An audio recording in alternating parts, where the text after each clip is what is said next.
The Lumia 635 is taking on some very powerful phones, and actually it came out on top in a lot of ways. So let's see how it works and goes up against the Moto G 2014 second gen edition. Let's go.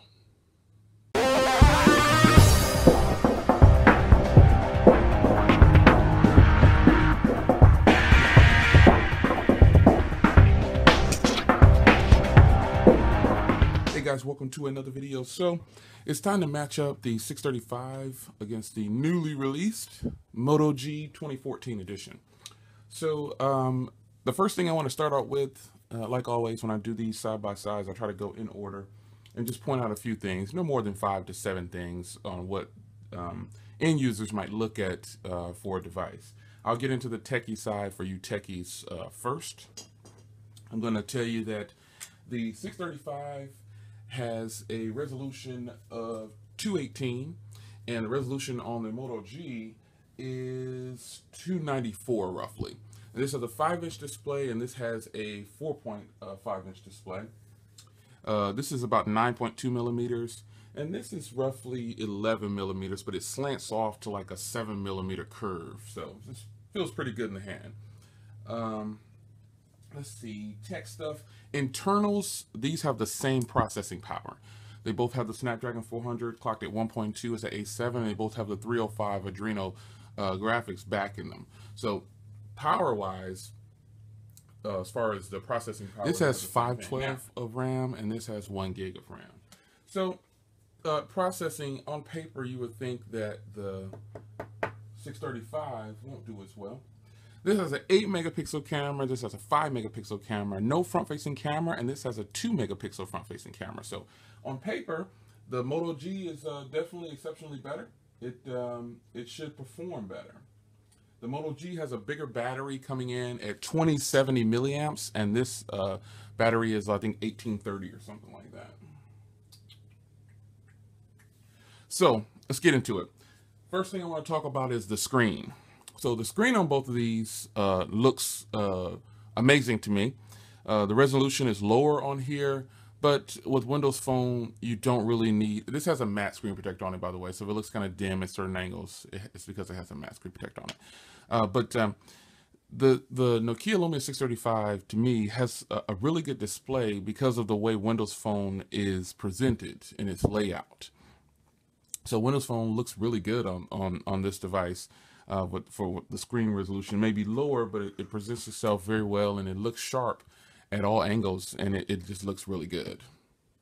As far as the Moto G goes, obviously this has the higher resolution screen at 720p, so it looks really sharp as well. Looks to me, it looks a lot better than the Nokia Lumia 635. I think it's a lot more crisp, and due to the higher resolution, it comes across a lot sharper, and it just looks a lot better in day-to-day use. So screen-wise, I give the edge to the Moto G.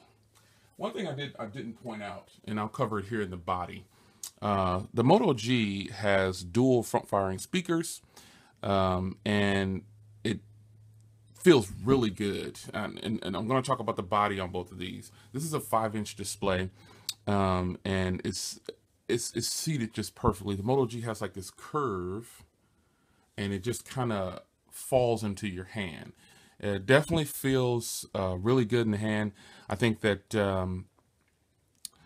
when it comes to holding both of these in everyday use, I like the Moto G better. I think the body and build quality on the Moto G is a lot better than the 635. I like the 635 against some other phones, but when you put it next to the Moto G, wow, it just feels like a square. It feels boxy. And the Moto G just kind of simply flows into your hand. It's got this nice soft touch on the back, and so does the Nokia Lumia 635, but believe it or not, the Moto G makes this feel rigid. It just doesn't feel comfortable anymore like it used to when putting it up against other devices. This is soft touch, nice curved design. It feels really good in the hand. And the front-firing speakers help when it comes to sound quality, but on the other hand, the Nokia Lumia may have just this small speaker right here, but it is no slouch. It is a very loud speaker, and it really produces great sound. One thing I didn't mention on the camera is that the 8 megapixel also has a single LED flash, and I think that's very nice. One thing I'll get into on the body, I'll do this, pop it back off. Let's pop the back off of both of these. Now, some upsides to the Nokia. Obviously, you have a removable battery, and you have an SD card slot here, and you have an SD card slot here. This has a sealed battery. This has a removable battery. So to me, that's kind of an upside for the Nokia. All right, let's put it back together, and I'll tell you how I feel. Well, I think it's kind of a no-brainer. For the body and the build quality, I definitely got to give the edge to the Moto G 2014 edition, second edition. I think they brought it this time. So this definitely is upstaged the Nokia in the first two categories, which is screen and body. So let's move on to sound. So there's really no need to do a sound test, but I won't do it because obviously, you know, the sound quality on here with these front-firing speakers is obviously going to be much louder because the Nokia speaker is facing the ground, is covered and muffled. And I don't know what my daughter has on this phone, so you don't want to listen to Ariana Grande and all that stuff. Anyway, the speaker on the Moto G, these front-firing speakers, obviously is going to upstage. Now, these aren't perfect. I mean, these aren't, if you saw my 48 hours review of the Moto G, you'll know that I wasn't too impressed with these front-firing speakers. But they definitely perform better and much crisper and louder than the Nokia Lumia 635 speaker. So sound quality goes to the Nokia 635, but overall, when you compare both, the Moto G definitely has the edge with the dual front-firing speakers. Next are the cameras. Well, the Nokia only has a rear camera, and the Moto G has an 8 megapixel with a single LED flash and a 2 megapixel on the front. I think that's a huge plus. I don't use front cameras very often, but I found myself doing something with one of my nephews and I needed a front camera, so I grabbed this phone instead of the Nokia because it doesn't have one. They both only shoot 720p, and I found that the Nokia really produces great video, but the Moto G definitely has the edge just a little bit because it has the 8 megapixel camera. Megapixels don't count, but in this situation, it actually worked better because low lighting, I can turn on the light for here, and I can't do that from here. Now, the Nokia Lumia 635 has the low lighting. It takes good pictures in low light, but it just couldn't stand up to the 8 megapixel with the LED flash on the Moto G. So again, camera, it's got to go to the Moto G. I think that they did a good job with that, comparing it to this. So let's get into some tests like web browsing. I've set these both to Google, and I got them both on Wi-Fi. So just right here now, I want to say this about the Lumia 635. The Lumia 635, I kind of like having the browser down here. I like having the buttons down here. So let's go to CNN.com,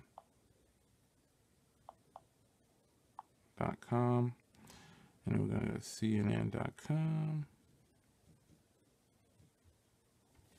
Let me see if I can hit these at the same time. 1, 2, 3, go. Same internals, so it's just a matter of who gets there first. And it looks like the Lumia loaded it just a tad bit closer. You let me know in the comments. I'm not really, it's hard to do this behind camera and take a look. So I'm going to click on this Hillary Clinton.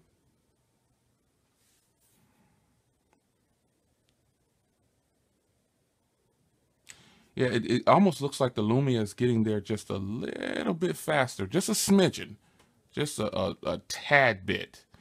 And let's look at the contents on how they load. So we're going to play this video and see what happens. Now I like that. It displays right there, but when you do it on the Lumia, let's see what happens. It plays right there. Nice upgrade for a Windows phone. It doesn't open up that player and switches it over. So they both seem to work good with the media content. Let's click on, let's go to a heavy site like Phone Arena.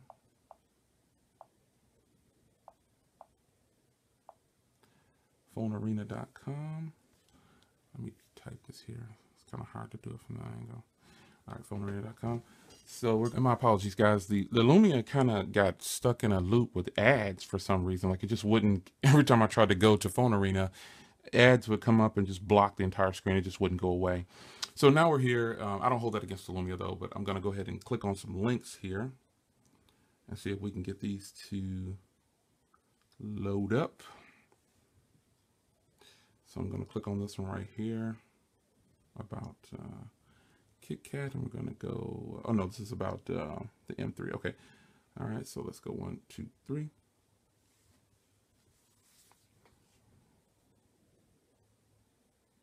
And again, I don't know what's going on with the Lumia. It's refusing to work with, it seems to, obviously, I guess it can't handle and that's surprising because I've been to Phone Arena on this device before, and it just won't go to that site. The Phone Arena, if you don't know, is a very graphic intense site. It doesn't have a mobile version, so it has to load the full version. So I don't know what's going on. There's absolutely nothing open on the Lumia. So we'll chalk that one up as just, the Lumia is having a bad day, I guess. I don't know. I really don't know, guys. I have no idea why the Lumia won't load that site, but we're going to move on because I don't want to spend too much time with that. So next thing is we're going to go over call quality. Now here's where the Lumia, I think, shines well over the Moto G. I've experienced a lot of network issues with the Moto G, and the call quality is below average at best. It's just not, even though it has these speakers here, the speakerphone comes out of the bottom when you turn on speakerphone. And when you're in a regular call, this speaker up here is not that clear. It's really not that good. The call quality on the Nokia Lumia, absolutely no problems. Everything sounds crisp and clean. People say I sound clear, and I can hear them very well. But on the Moto G, man, the speaker here is it's just not good. For calls, it didn't do well when I compared it. So definitely give that edge to the 635. So if you're keeping track, overall, the Moto G is definitely outperforming the 635, but that doesn't mean that the 635 is a bad device. Feature-wise, I think when it comes to just sheer looking at what it has to offer, Android, obviously, you can customize and it looks pretty cool, but I think I stand behind what I've always said, and I think Windows Phone is one of the best looking operating systems to date. I like the way theirs is set up. You got these large tiles that you can resize and make them smaller, bigger, change them any kind of way you want. And I think that in doing so, it makes Windows Phone look a lot better than Android. Now, Android has some edges. It has widgets and things like that. But essentially, Windows Phone, their widgets are live widgets, and you get updates on your Facebook, your Twitter, whatever. And I just think Windows Phones looks a lot better. Also, another thing about Windows Phone, pretty much there's only a stock version of Windows Phone. With Android, now this just happens to be the Moto G, which is pretty much stock, but you still have some things on there from Motorola. So Android, if you just try to buy a device, you're going to get someone's bloatware, except for Nexus devices. But with Windows Phone, any and all Windows Phone, you can uninstall anything on the device by just long pressing and hitting uninstalled. No matter what it is, you could take it off. The carrier information, like if it has AT&T stuff on here or T-Mobile stuff on here, you can take it off. And I think that's a huge, like this is my T-Mobile, this TV right here. We could just take it off. If this was on an Android device, you couldn't do it. You'd have to root it, and then it's gone, as you can see. You'd have to root it and do all these things for it just to get rid of it.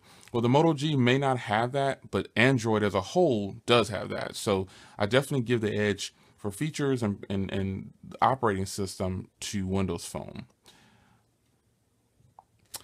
And last but not least, the most important thing is battery.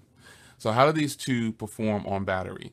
Well, as you know, in other comparisons with the 635, it did so much better than Android phones and iOS too. It did better than them on battery for whatever reason. I think it's because of the way Windows is optimized.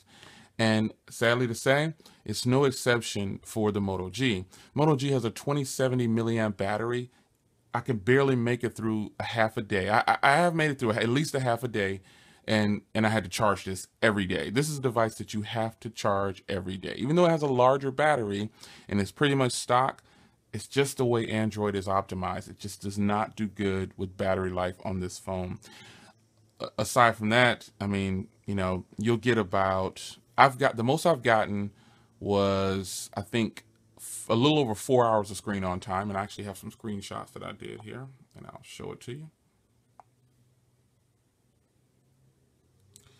So this is the best that I've gotten with this device.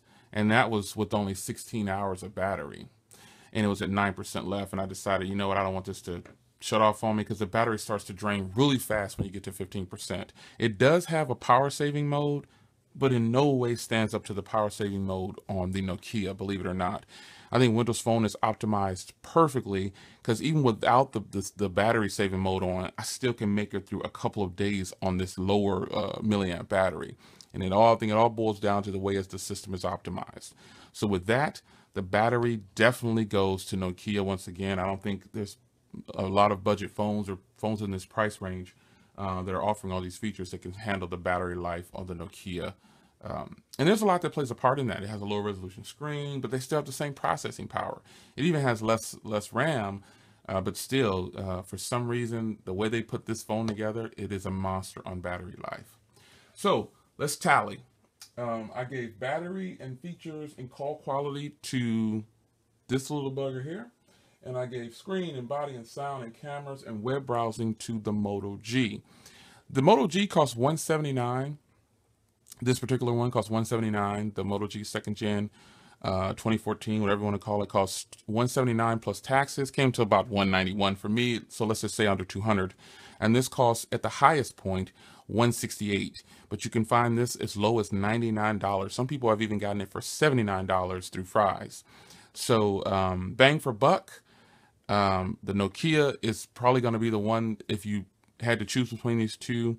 The Nokia may not have held up to the Moto G in a lot of features and things, and it didn't do as well in some of the things. But going up against the Moto G, but I know I'm going to shock you with this, but the Moto G as a package has a lot of failures, and you didn't see very. You might say, well, how can that be when it beat the 635 out? Well, having network issues is a huge issue. I haven't had any network issues with the 635. This is my daughter's, but we have others. But we haven't had any issues with the 635's network. That's a huge thing. When we're traveling, I left something out. This is LTE. This is HSPA plus. That's a huge deal breaker for a lot of people. And I apologize for leaving that out at the beginning, but we haven't had any network issues with this device. I mean, none. Unbelievably how this device, and I say network because we travel. I'm always on the road. This device lost service so much, and it loses service a lot in my house, and this device is still on LTE. I don't know why that is.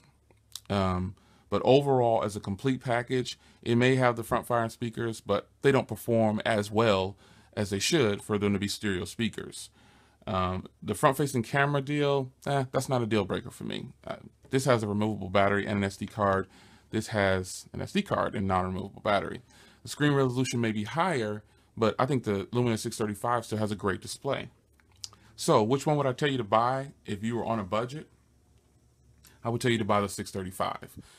A complete package on the 635, and it has LTE, removable battery. And as far as the performance goes against these devices in this video, totally subjective.